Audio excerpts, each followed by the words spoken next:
Hello, everyone. My name is Lefteris Kafatos. I'm with the Japan Lens, and we are so happy here today to have with us Mr. Watanabe Tsuneo of the Sasakawa Heiwa Zaidan, who's going to talk to us about the U.S.-Japan alliance and defense of Japan and other matters pertaining to geopolitics. I'd like to thank you very much, Watanabe Sensei, for coming and being with us here today. Thank you very much for the invitation. Glad to have you. So I'd like to briefly introduce Watanabe Sensei. He obtained his master's degree in political studies at New School University in New York. He then joined CSIS, which is the Center for Strategic and International Studies in Washington, D.C. And he was appointed senior fellow at CSIS, where his specialty was Japanese politics and party policies pertaining to diplomacy and defense. He also researches U.S.-Japan relations and defense in Asia. He is still a researcher for his CSIS, but he is best known for his work at Sasakawa Peace Foundation, where he serves as a senior fellow. Mr. Watanabe continues to specialize in diplomacy, defense policy, U.S.-Japan relations, and analysis of U.S. policy.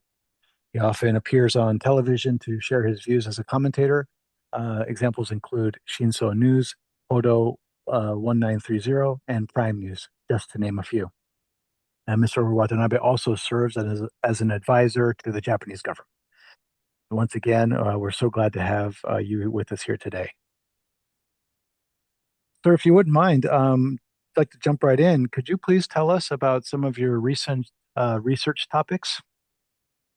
First one is IINA, we call it INA, International Information Network Analysis. That's I'm serving the editor-in-chief. I think supervising dispatch information over the international relations. I think the almost all area of the world, and also function such as cybersecurity or nuclear disarmament, for example. So I think that's one thing. And the other one is I think a collaboration, joint project with Hudson Institute of the United States. I think on the NATO and IP4 cooperation. IP4, the Indo-Pacific four countries, Japan, South Korea, Australia, and New Zealand. So I think that's a major two project I'm now managing. And I think that's very critical for the Japan's survival too. Yes, indeed, sir. In your INA report, there's a quote in here where it says Japan is pursuing defense industrial cooperation with the United States, NATO, and the IP4 partners because of in out of necessity to respond to a challenging security environment. So it really is a challenging security environment at this moment, isn't it? Yeah, especially, now the war in the Ukraine continues, and now war in Iran started. So hopefully it won't be the big World War III. But the big trouble is, of course, defense production is really having a trouble if simultaneous war situation happens. So even now, we are worried about the shortage of U.S. Military equipment and ammunition because they're now focusing more in the Middle East. So power vacuum could be some bad trigger to the trouble in this region, in the Pacific. Absolutely. I mean, they're saying that the war in the Middle East is even affecting Japan's ability to obtain Tomahawk missiles that it had purchased from the U.S. And so it seems that there are supply chain crunches that could affect Japan's defense. Yes. So it's a very productive if Japan cooperate with U.S. and other U.S. Partners and allies with joint production in case of emergency of joint production of military equipment and ammunition. I see. Japan is really shifting from the old paradigm and getting ready for this new challenging security environment. Um, So, Sensei, that brings me to another question. When it comes to people that in the United States that work in foreign policy, and especially with the U.S.-Japan alliance or U.S.-Japan relations, it goes without saying that those people believe that having a U.S. military presence in East Asia, and specifically in Japan, is in America's national interests. However, as I'm sure you know, there are large portions of the American electorate or voters in the United States who are very doubtful about alliances, and they don't want the government to, quote unquote, waste money overseas. Um, I think perhaps they don't believe that alliances or the kind of post-war liberal system serves their interests. And so I'm wondering, Sensei, what would you say to Americans who say, we shouldn't be sending bases, we shouldn't have bases, we shouldn't be sending troops to places like Japan? My idea is, the having alliance for the American people is very beneficial to the daily life too, especially the economic interest and the security. Mm, So that's probably the only history give the answer. Looking back at history, I think in 1941, that's Japan's Pearl Harbor attack. And if you have a chance to read people's diary of 1941 after Pearl Harbor, especially the people living in the West Coast, they are so worried about Japanese Navy would attack their coast soon. mm, mhm, Reality was not because still the far away from Hawaii, and also Japan's naval power is limited. But you know what? If any country who really control the Pacific, I think it's a very vulnerable for the people in the West, living in the West Coast. mhm, So I think United States decided to prevent some hegemony emergence in Indo-Pacific area. mhm, So first target was actually the Russia. mhm, If Russia really tried to going south and try to get to China, Korean Peninsula, at the time UK and the US both helped Japan. mhm, And but after Japan's victory against Russia, I think the Japan became the power who really wanted to control and started to invade China. At that time, mhm, US helped China. That's why the Japan somehow frustrated with the U.S. intervention and also economic sanction and decided to attack Pearl Harbor. You mhm, know, and after Pearl Harbor, somehow Japan no longer is a really threat. But mhm, U.S. also wanted to control the region because after the World War II, Soviet Union and P, PRC become somehow the potential hegemony in the region. So U.S. Somehow had a good alliance with not only Japan, but other countries, South Korea or Australia. mhm, So that secured the economic prosperity of U.S. Imagine mhm, how much trade between U.S. and Asia. It's not only trade, but the financial service is a huge benefit for the American companies. And mhm, plus, I think security of the American people, especially living in the West Coast.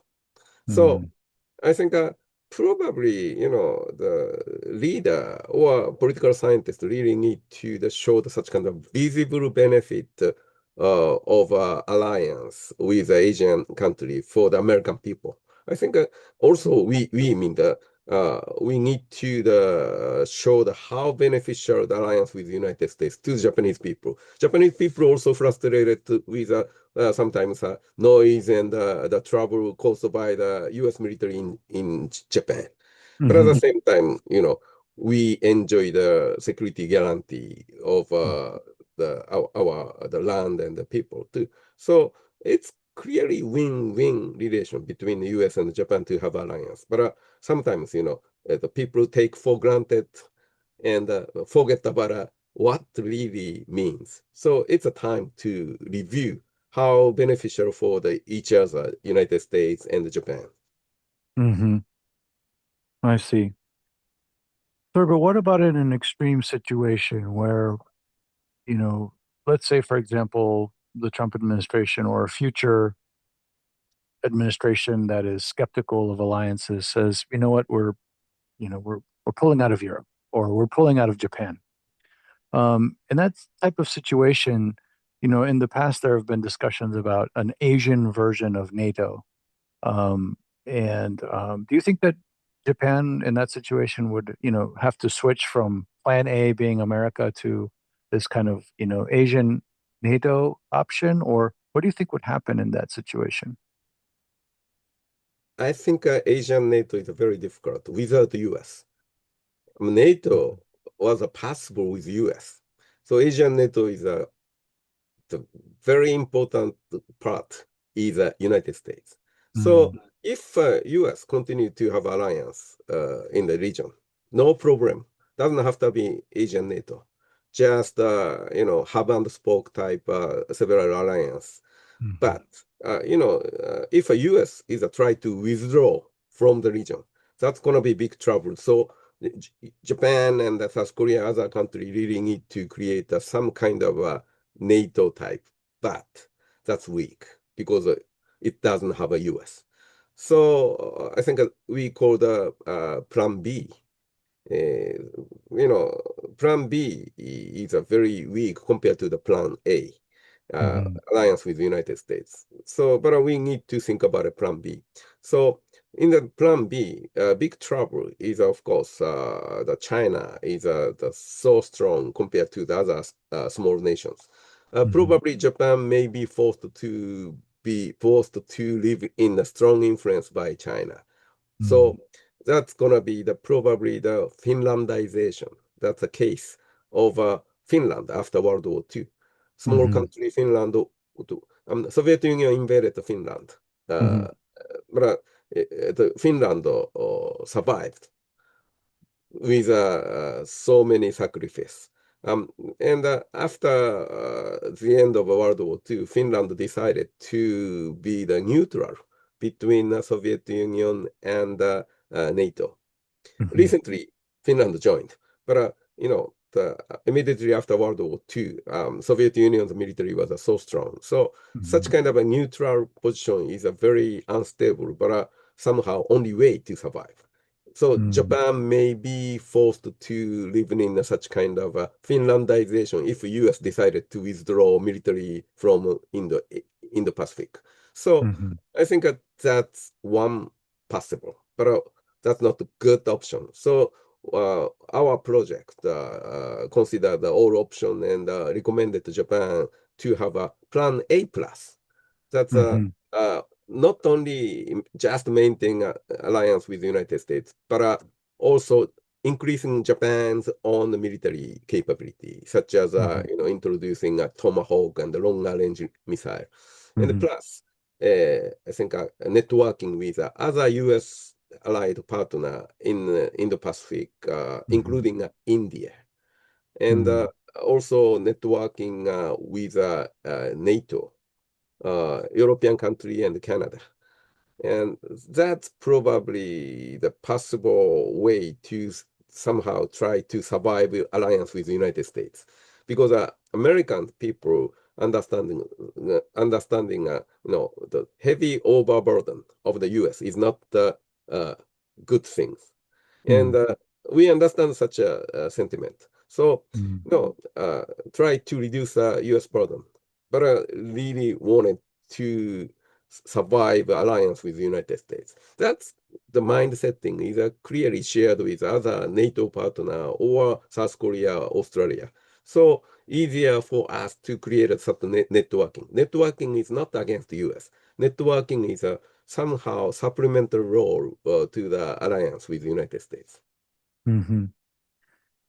I see, sir. But it would seem that Plan A plus also requires U.S. side to see the benefit of having these alliances in East Asia. And it seems that sometimes the noises that are coming out of Washington make it sound like those alliances do not have value. And so um, it, sometimes the changes can be very shocking and very sudden. And so, especially in a place like East Asia, where some form of stability is necessary, it would seem this would be a very unsettling development.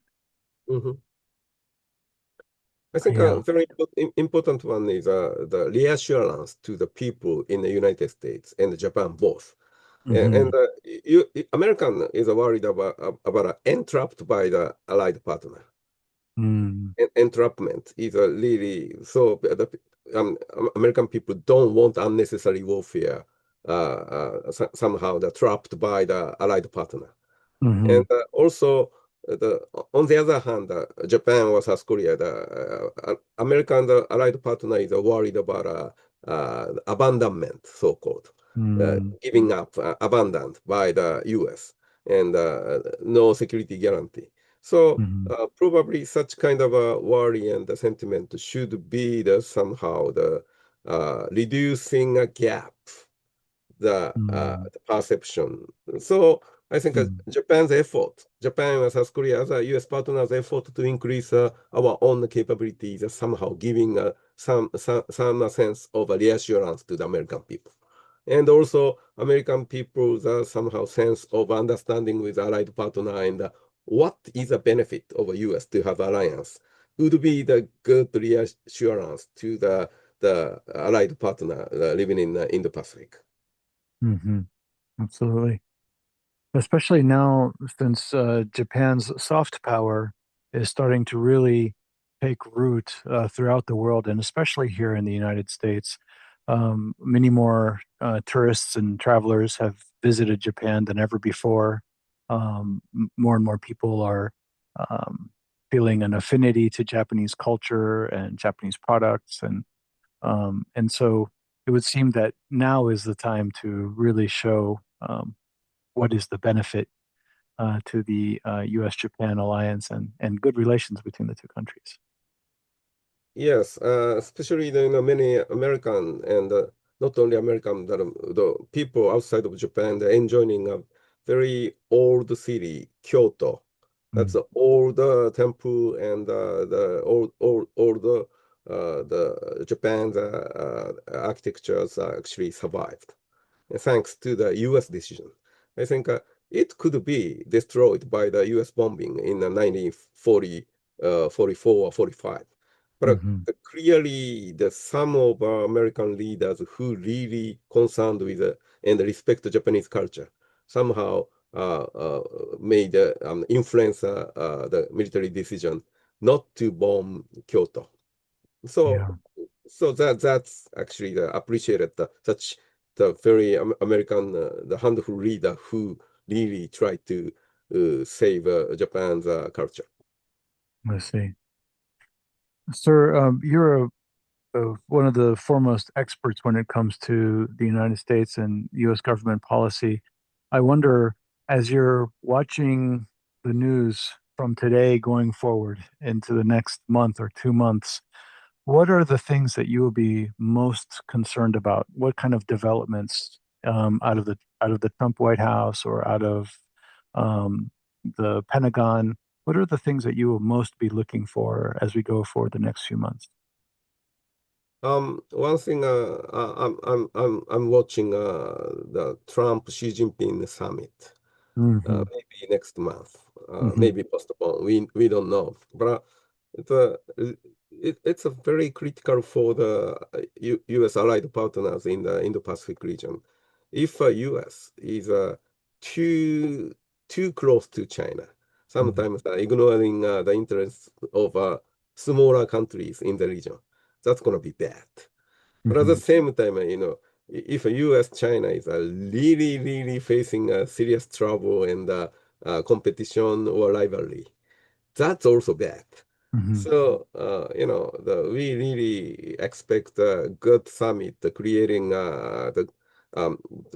for example, the ceasefire of trade war, Hmm. clearly. Hmm. And also some more good communication channel between China and the United States, including a military, in Hmm. order to avoid unnecessary military clash. Hmm. So that's very important things for the Japan and the South Korea and other U.S. allied partner, not only allied partner, but South Asian countries too. So um, that's one thing. The other one is, of course, situation in Iran. Mm. Uh, Opening up Hormuz Strait is critical for the economy in the Pacific. But at the same time, the if U.S. is so frustrated with allied partner, especially NATO's partner, and U.S. decided to withdraw from NATO, that's going Hmm. to be a big gift to the Russia and China. Hmm. That means a bad gift to the allied partner all over the world. Hmm. So we we are watching closely. I see. Yes, I think many countries are hoping that that conflict will end soon, and um, the wild card of what will Israel do, for example, what will Israel do in Lebanon, is something that's some other folks are watching as well because they are tied together, those two conflicts. Mm. Well, sir, I can't tell you how grateful we are to have your sharp insights and your deep knowledge that you shared with us today. So I'd like to thank you very much for coming, and I hope to have you on the show again very soon. Thank you very much. I enjoyed talking with you. Thank you. So the pleasure was mine.